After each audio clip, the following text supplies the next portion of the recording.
Assalamualaikum warahmatullahi wabarakatuh. Saya Ahmad Fajri dengan NIM 2001733 dari program studi Sastra Indonesia Universitas Negeri Padang. Pada video kali ini, saya akan menganalisis karya sastra angkatan 2000-an. Selamat menyaksikan. Analisis saya ini yaitu analisis novel Laskar Pelangi karya Andrea Hirata, yaitu berupa unsur intrinsik dan unsur ekstrinsik. Yang pertama ada analisis unsur intrinsik. 1. Tema. Tema utama dalam novel Laskar Pelangi ini adalah pendidikan. Namun uniknya, tema pendidikan ini diselingi oleh kisah persahabatan yang erat antara anggota Laskar Pelangi. Tema pendidikan ini sendiri dipadukan dengan tema ekonomi. Namun tema pendidikanlah yang paling menonjol. 2. Tokoh dan penokohan. Tokoh yang berperan dalam novel Laskar Pelangi antara lain yang pertama Ikal. Ikal atau yang di dalam novel ini berperan sebagai Yaku merupakan tokoh utama. Ikal adalah salah satu anggota Laskar Pelangi. Di sekolah ia termasuk murid yang lumayan pandai. Namun kepandaiannya masih di bawah dari temannya yaitu Lintang. Ia selalu berada di peringkat kedua di sekolah setelah Lintang.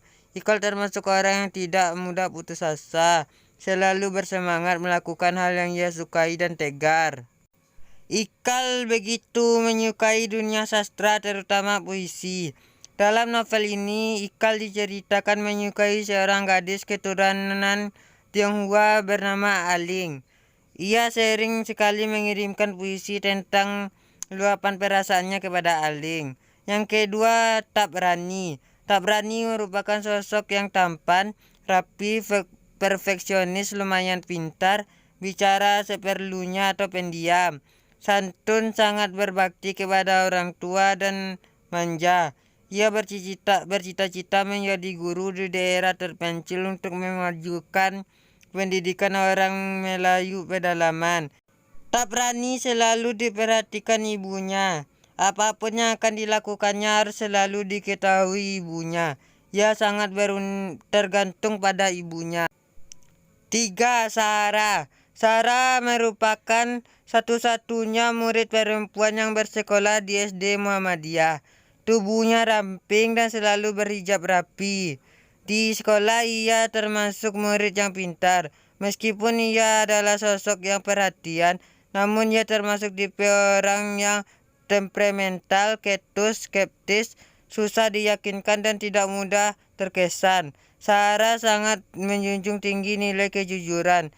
Ia paling tidak suka berbohong.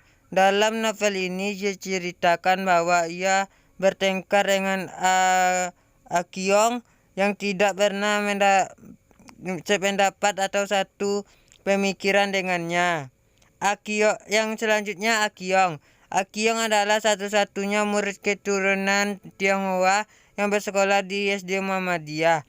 Sifatnya begitu polos dan selalu mempercayai apa yang dikatakan Mahar.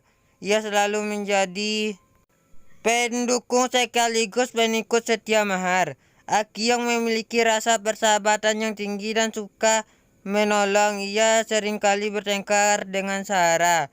Selanjutnya Harun. Harun yang sudah mulai memasuki jenjang pendidikan sekolah dasar pada usia 15 tahun ini mengidap keterbelakangan mental. Sifatnya santun, pendiam dan murah senyum. Laki-laki yang memiliki model rambut seperti Chairil Anwar ini hobi sekali mengunyah permen asam Jawa. Ia pun selalu berpakaian rapi. Di kelas ia sama sekali tidak bisa menangkap pelajaran, membaca ataupun menulis. Ia pun seringkali bercerita tentang kucing belang tiganya yang melahirkan 3 anak yang juga berbelang 3 secara berulang-ulang. Selanjutnya Borek. Borek memiliki tubuh yang tinggi dan besar. Ia sangat terobsesi dengan bodybuilding dan tergila-gila dengan citra cowok macho. Yang ketujuh, Syahdan. Karakter Syahdan tidak begitu menonjol dalam novel ini.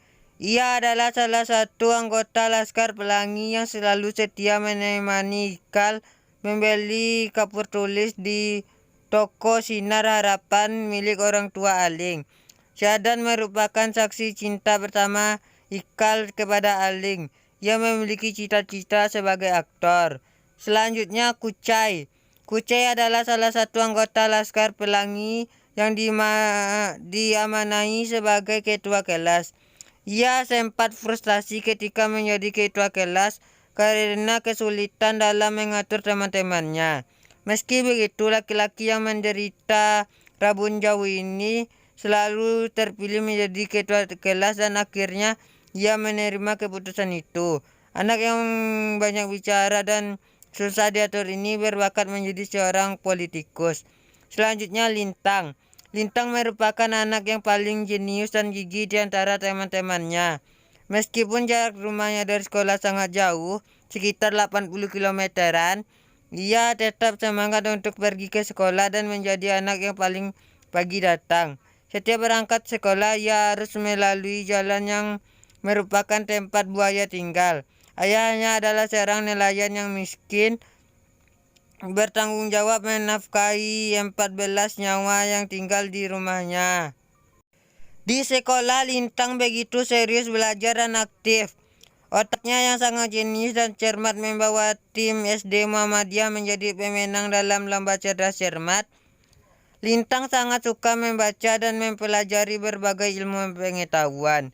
Lintang pun tak segan membagi ilmunya kepada teman-temannya. Idenya sangat kreatif. Lucunya, keahliannya dalam berpikir tidak dibarengi dengan tulisan tangan yang indah. Selanjutnya, Mahar. Mahar memiliki bakat dalam bidang seni, baik itu menyanyi, melukis, seni rupa, dan lain sebagainya. Pemikirannya imajinatif dan kreatif. Anak tampan ini termasuk orang yang menggemari dongeng yang tak masuk akal. Mahar seringkali diejek dan ditertawakan teman-temannya karena pemikirannya dianggap aneh. Selanjutnya, Bu Muslimah. Wanita bernama lengkap N.A. Muslimah Hafsari ini adalah guru di SD Muhammadiyah.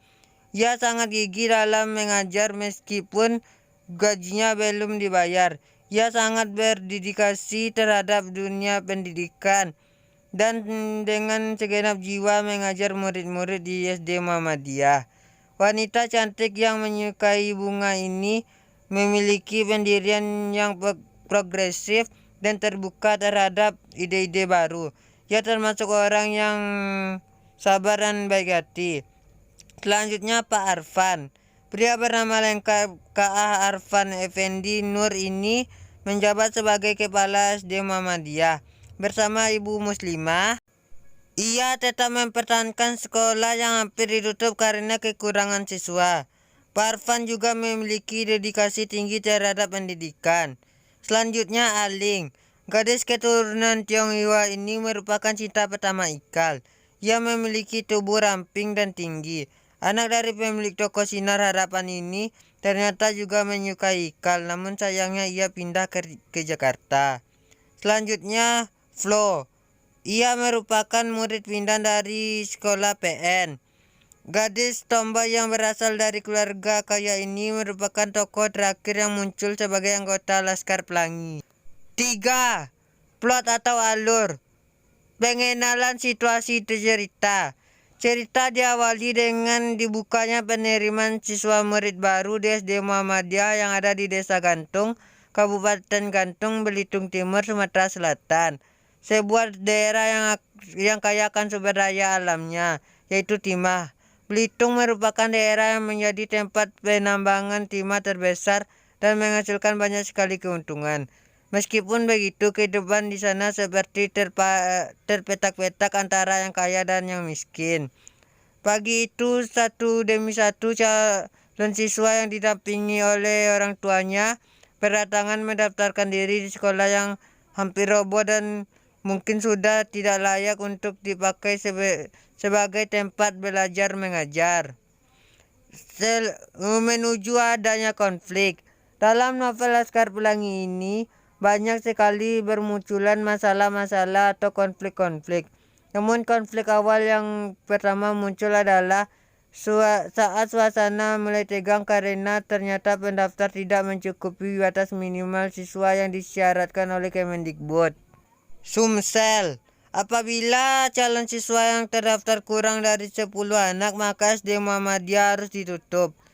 Selanjutnya puncak konflik. Puncak konfliknya adalah setelah ditunggu hingga siang, ternyata jumlah pendaftar tidak lebih dari 9 orang. Jumlah ini tentu saja belum mencukupi persyaratan Depdikbud. Hari ini tentu saja sangat mencemaskan Pak Arfan sebagai sang kepala sekolah dan Bu Muslimah sang guru. Sampai akhirnya Pak Arfan memutuskan untuk memberikan pidato sekaligus mengumumkan bahwa penerimaan siswa baru dibatalkan. Selanjutnya konflik-konflik lain bermunculan dari masing-masing tokoh. Namun konflik selanjutnya yang secara garis besar melibatkan hampir semua tokoh ialah saat diadakannya lomba karnaval dan cerdas cermat antar sekolah. Selanjutnya penyelesaian.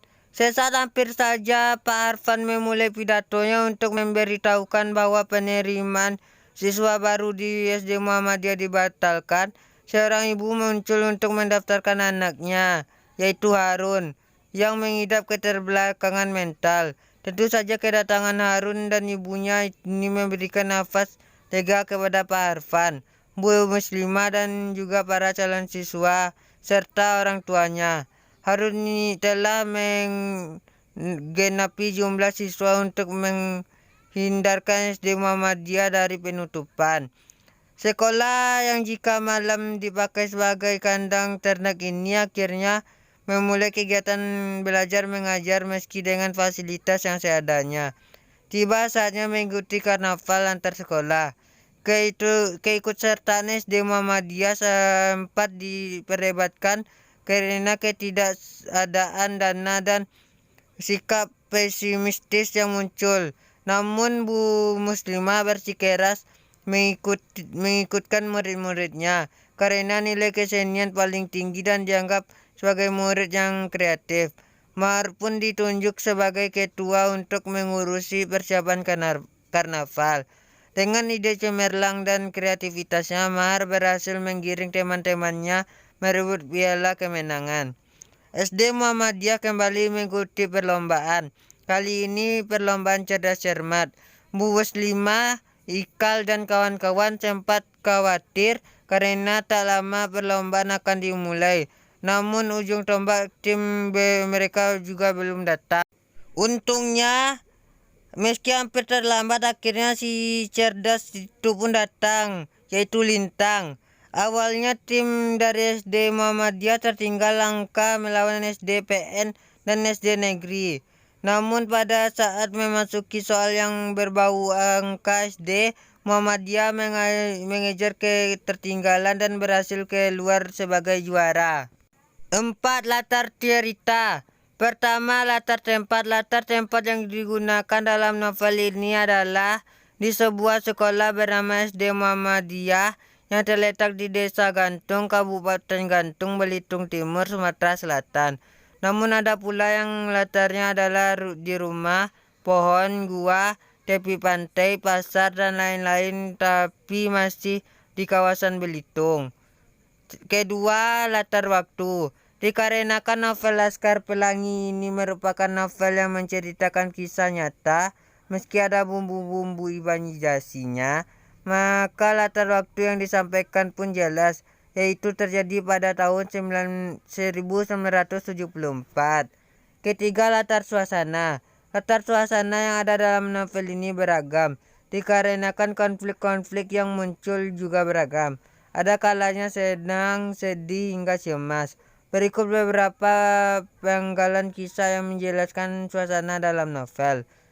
Pertama, suasana sedih. Salah satu penggalan cerita yang menggambarkan suasana sedih ialah saat Ikal dan teman-temannya juga Bu Muslimah berpisah dari Lintang, memutuskan berhenti sekolah karena harus mengurusi keluarga yang ditinggal mati ayahnya. Kedua, suasana senang. Salah satu penggalan cerita yang menggambarkan suasana senang ialah saat tim cerdas cermat SD Muhammadiyah berhasil memenangkan pertandingan. Ketiga, suasana cemas. Salah satu penggalan cerita yang menggambarkan suasana cemas ialah saat Pak Arfan, Bu Muslimah, dan calon murid SD Muhammadiyah beserta orang tuanya menunggu untuk menggenapkan calon siswa yang terdaftar agar sekolah tidak ditutup. 5. Sudut pandang yang digunakan.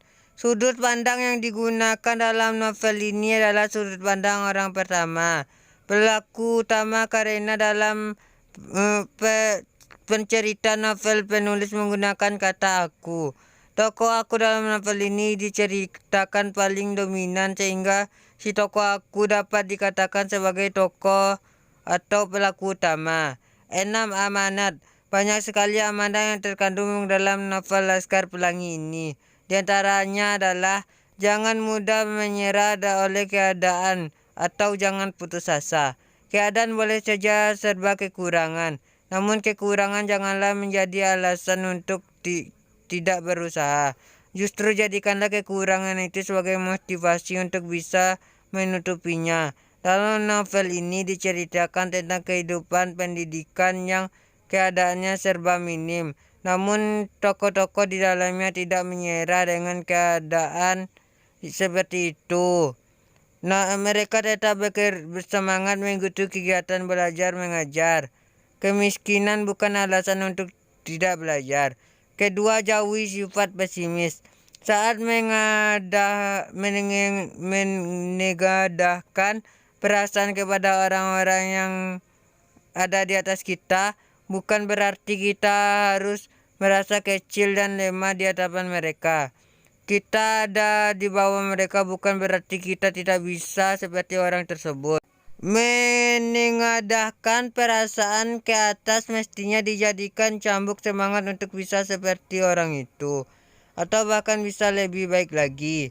Contohnya pada novel ini yang menceritakan sebuah sekolah kampung yaitu SD Muhammadiyah biasa yang selalu optimis untuk bisa lebih baik dari sekolah yang dari awal memang sudah baik atau SDPN.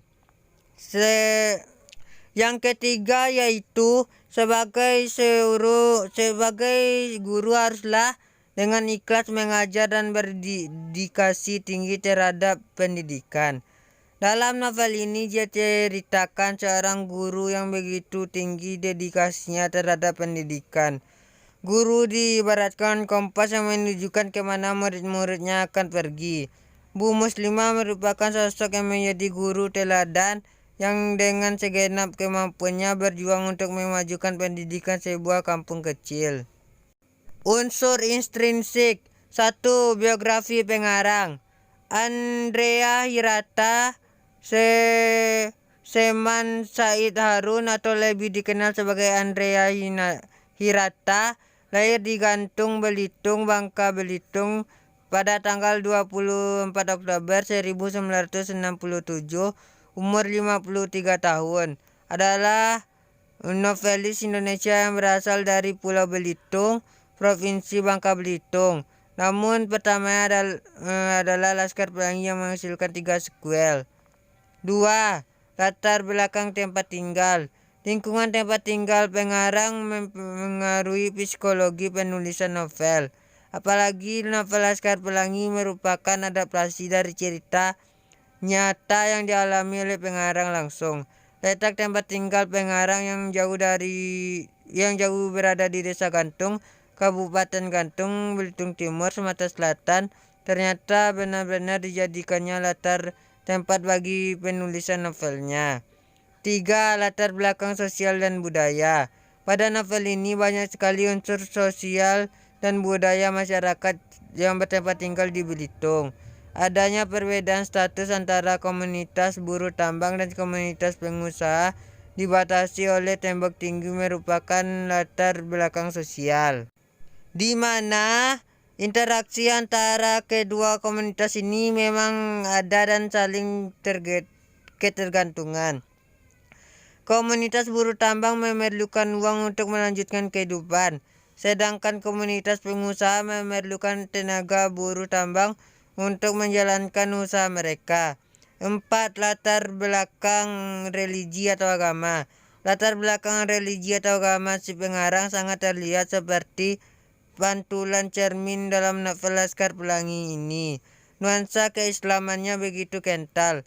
Dalam beberapa penggalan cerita, pengarang seringkali menyelipkan pelajaran mengenai keislaman. 5. Latar belakang ekonomi. Sebagian masyarakat Belitung mengabdikan dirinya pada perusahaan-perusahaan timah. Digambarkan dalam novel bahwa Belitung adalah pulau yang kaya akan sumber daya alam. Namun tidak semua masyarakat Belitung bisa menikmati hasil bumi itu. PN memonopoli hasil produksi, sementara masyarakat termarginalkan di tanah mereka sendiri. Latar belakang ekonomi dalam novel ini diambil dari kacamata masyarakat Belitung, kebanyakan yang tingkat ekonominya masih rendah, padahal sumber daya alamnya tinggi. 6. Latar belakang pendidikan. Dalam novel ini terkandung banyak sekali nilai-nilai edukasi yang disampaikan pengarang. Pengarang tidak hanya bercerita, tapi juga menyajikan berbagai ilmu pengetahuan yang diselipkan di antara ceritanya. Begitu banyak cabang ilmu pengetahuan yang diselipkan, antara lain seperti sains, fisika, kimia, biologi, dan astronomi. Pengarang gemar sekali memasukkan istilah-istilah asing ilmu pengetahuan yang tertuang dalam cerita. Ini menandakan bahwa pengarangnya memiliki tingkat pendidikan yang tinggi. Sekian video presentasi dari saya. Kalau ada salah kata, saya mohon maaf. Wabillahi taufiq walhidayah. Wassalamualaikum warahmatullahi wabarakatuh. See you di next video. Bye bye.